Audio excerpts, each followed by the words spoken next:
Tony Robbins जो कि north Hollywood California शहर में पैदा हुए थे, उनकी लाइफ की जर्नी एक नॉर्मल इंसान से कहीं ज़्यादा डिफरेंट थी। रॉबिन्स जब 7 साल के थे तो उनके सामने ही उनके पेरेंट्स का डिवोर्स हो गया और उनको सिर्फ अपनी मॉम के साथ ही रहना पड़ा। घर की खराब हालत और पैसों की तंगी होने की वजह से उनको पिट्यूटरी ट्यूमर नाम की बीमारी से भी गुजरना पड़ा, जिसके चलते जब वो 10 साल के हुए तब उनकी हाइट सिर्फ 10 इंचेस तक ही बढ़ पाई। इधर गलत संगत में आकर रॉबिन्स की मॉम उनको डेली अब्यूज़ करती रहती थी। इनफैक्ट एक टाइम तो ऐसा भी आया जब उनकी मॉम ने गुस्से में आकर उनको सॉप लिक्विड पिला दिया।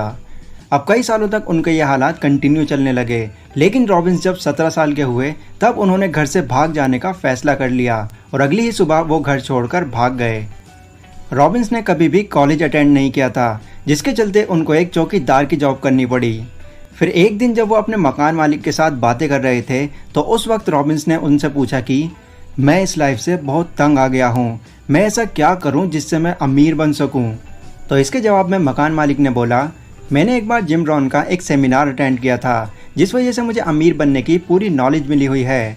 तो रॉबिन्स ने बहुत ही क्यूरियोसिटी के साथ उनसे पूछा कि ये सेमिनार क्या होता है। तो मकान मालिक ने उनसे बताया कि एक सेमिनार वो होता है जहाँ पर एक स्पीकर अपनी ऑडियंस को हर टॉपिक के बारे में बहुत अच्छे से एक्सप्लेन करता है और अपनी ऑडियंस के क्वेश्चंस को आंसर भी करता है। अब टोनी रॉबिन्स सेमिनार के बारे में जानकर काफ़ी एक्साइटेड हो जाते हैं, पर उनके सामने एक नेगेटिव पॉइंट ये था कि उस वक्त एक सेमिनार को अटेंड करने के लिए $35 का चार्ज देना होता था, लेकिन रॉबिन्स की सैलरी सिर्फ $40 पर वीक ही थी। लेकिन उनके एक्साइटमेंट ने उनको इतना क्रेजी बना दिया था कि वो एक हफ्ते की पूरी सैलरी उस सेमिनार पर लगाने के लिए तैयार हो गए। रॉबिन्स ने वो सेमिनार अटेंड किया और जिम रॉस की स्पीच से वो काफ़ी ज़्यादा इम्प्रेस भी हो गए।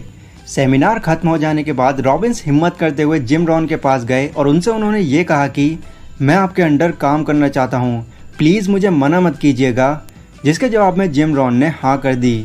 अब यहाँ से टोनी रॉबिन्स ने जिम रॉन से काफ़ी लेसन सीखे और उनमें से कुछ बातों को अपनी लाइफ में अप्लाई भी किया।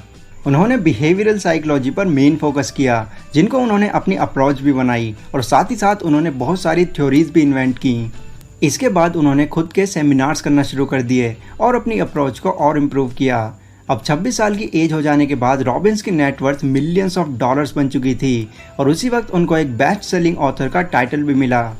रॉबिन्स ने अपने आइडियाज़ को मिक्स करके और बड़े बड़े रिच पीपल जैसे वॉरेन बफेट, चार्ल्स शॉप और रे डेलियो की गाइडेंस लेकर अपनी एक बुक लिखी, जिसमें उन्होंने फाइनेंशियल फ्रीडम को अचीव करने के लिए टोटल 7 स्टेप्स बताए हैं, जिसको आज आप स्टेप बाय स्टेप इस वीडियो में समझने वाले हैं। So let's begin. Step number 1, make the most important decision of your life.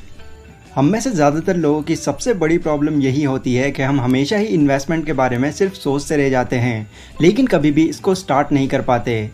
अगर आप 20 से 25 साल की एज के अंडर में आते हैं तो इस एज में आकर इन्वेस्टमेंट आपके लिए बहुत इंपॉर्टेंट हो जाती है, क्योंकि यही वो एज होती है जिसमें आपका आने वाला पूरा करियर दांव पर लगा हुआ होता है। इन्वेस्टमेंट से मेरा ये मतलब नहीं है कि आप शुरुआत में ही स्टॉक मार्केट और म्यूचुअल फंड जैसी चीज़ों पर अपना सारा पैसा खर्च कर दें। सबसे पहली इन्वेस्टमेंट आपको अपने खुद के लिए करनी है, यानी कि आपको अपनी सैलरी में से एटलीस्ट 10% अपने फ्यूचर के लिए सेव करके रखना है और हमेशा कोशिश ये करनी है कि ये 10% का पैसा आपसे किसी फालतू चीज़ में खर्च ना हो जाए। जब आप एक इनफ अमाउंट अपने पास सेव कर लोगे तब आप इनमें से कुछ पैसों को stock market and mutual fund जैसी जगहों पर इन्वेस्ट कर सकते हैं, क्योंकि एट द एंड आपको लॉन्ग टर्म बेनिफिट यहीं से ही मिलने वाले हैं।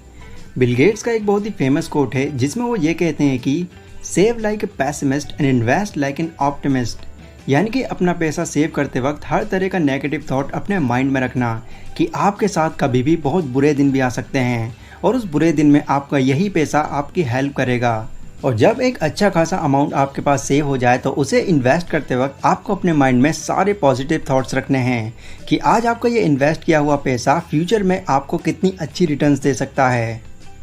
Step number 2, know the rules before getting in the game. Imagine कीजिए आप कोई ऐसी गेम खेलने जा रहे हैं जिसका नाम तो आपको पता है, लेकिन उस गेम को खेला किस तरीके से जाए ये आपको नहीं पता। अब आप इस गेम को अगर जीतने के बारे में सोच रहे हैं तो 99% चांसेस हैं कि इस गेम में आप कभी जीत ही नहीं पाओगे। ठीक ऐसे ही मैक्सिमम लोग इन्वेस्टमेंट को इसलिए बुरा भला कहते हैं क्योंकि वो इस इन्वेस्टमेंट के रूल को कभी समझ ही नहीं पाते और जाने अनजाने में अपना पैसा लॉस कर बैठते हैं। बट वो लोग जो इसके रूल्स को अच्छी तरह समझ जाते हैं वो उन रूल्स को फॉलो करके अमीर और ज़्यादा अमीर होते चले जाते हैं। तो जिस भी फील्ड में आप अपना पैसा इन्वेस्ट करने जा रहे हैं, उस फील्ड की पूरी नॉलेज आपके पास होना बहुत इंपॉर्टेंट है।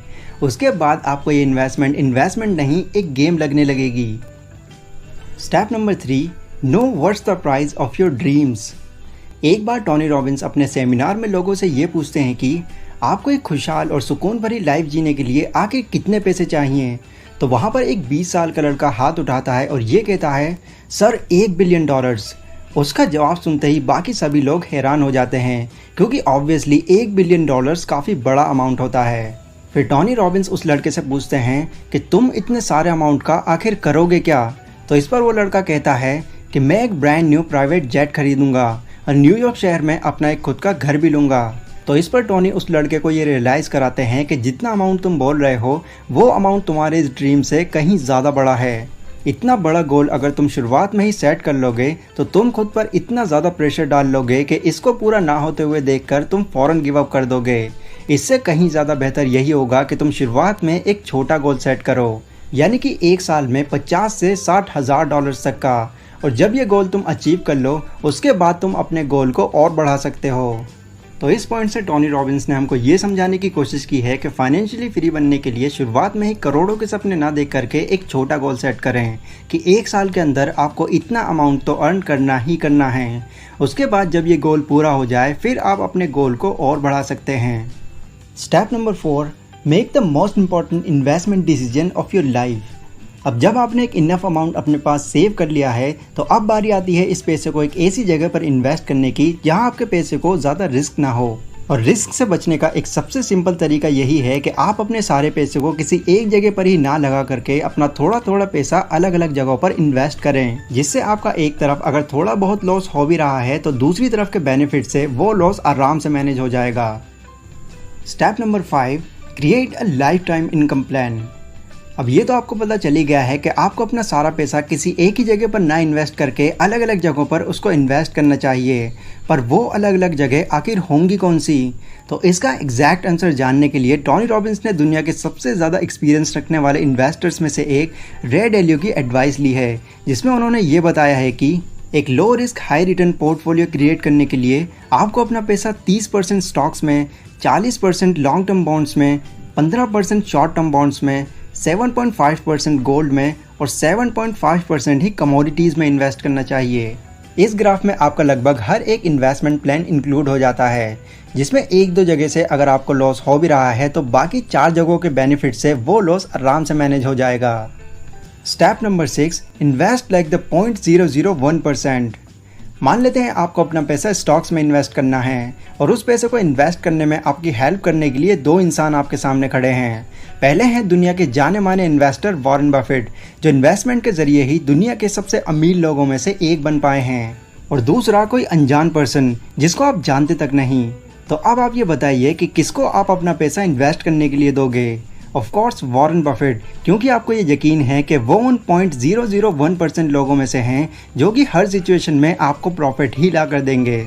जब देश की इकोनॉमी पूरी तरह से डाउन होती है और लोग अलग अलग तरह की जॉब्स ढूंढ रहे होते हैं, तब वॉरेन बफेट जैसे इन्वेस्टर्स अपना पैसा स्टॉक्स में लगाते हैं, क्योंकि उस वक्त एक शेयर का प्राइस काफ़ी कम हो जाता है, जिससे इकोनॉमी वापस से स्टेबल हो जाने के बाद उनको बहुत प्रॉफिट होता है। तो आपको भी अपना पैसा इन्वेस्ट करने के लिए उन 0.001% लोगों की स्ट्रैटेजीज़ को फॉलो करना चाहिए, जो आज के टाइम में इस फील्ड के एक्सपर्ट बन चुके हैं और अपना पैसा कहां और कैसे इन्वेस्ट करना है ये सब कुछ जानते हैं, और ये पता आप उनकी बुक्स पढ़कर कर सकते हैं। Step number 7, just do it, enjoy it and share it. इस मनी गेम में एंटर करने के बाद अगर आप इस गेम को जीत जाते हैं, यानी कि फाइनेंशियली फ्री हो जाते हैं, तो उसमें से कुछ पैसा ऐसे ज़रूरतमंद लोगों को आपको शेयर करना चाहिए जो मुश्किल से ही अपनी लाइफ में सर्वाइव कर पा रहे हैं। और यकीन मानिए, इससे उनके साथ साथ आपको भी बहुत खुशी मिलेगी। वेल, ये सभी बातें मैंने आपको टोनी रॉबिन्स की एक बहुत ही famous book money master the game से बताई हैं। ये बुक टोटल 700 प्लस पेजेस की है, जिसको मैंने इस 10 से 11 मिनट की वीडियो में समराइज़ किया है। लाइक और शेयर कीजिए अगर ये वीडियो आपको ज़रा भी यूज़फुल लगी हो तो।